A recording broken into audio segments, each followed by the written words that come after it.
Can't still hit VTEC because my throttle won't go 100%. So what we're gonna do is throw more money at it. Reasons why my throttle isn't going up to 100 every time I try to step on it, it's probably either the TPS or the throttle cable. So these are what we're gonna add. The only reason why I got this throttle cable is just because it seems like an upgrade. The bracket is a lot heavier than the previous version, and my version that I have is the slimmer bracket. This is like pretty beefy. So we're gonna use that. And this TPS, we're gonna use this since I just like the name of it, Acuity. Start by removing the intake manifold. Mine only had one bolt, so it came off pretty easy.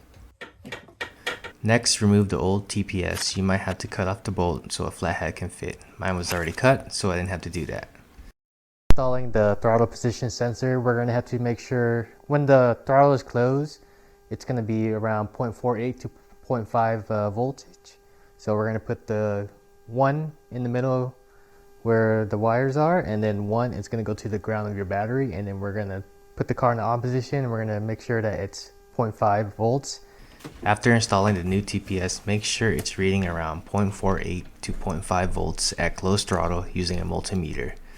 Leave it slightly loose so you can adjust as needed. To the old bracket right here, you can see how flimsy it looks. It's just bent steel. And then this is the new one that they redesigned. Pretty thick. And there's less chance of flexing right here, especially when over here, I had sometimes when I adjusted the cable, this would bend a little bit.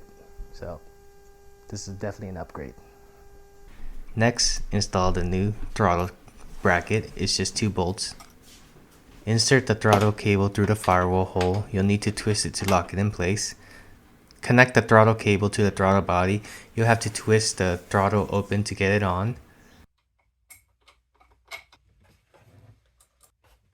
Then go under the dash and attach the other end to the pedal. Once everything's installed, go on to Hondata and calibrate your throttle. Save your closed position and your wide open throttle position, then set the settings to KPro. Now it's hitting 100% throttle and steady like it should. If you're having throttle issues like me, definitely check your TPS and cable setup.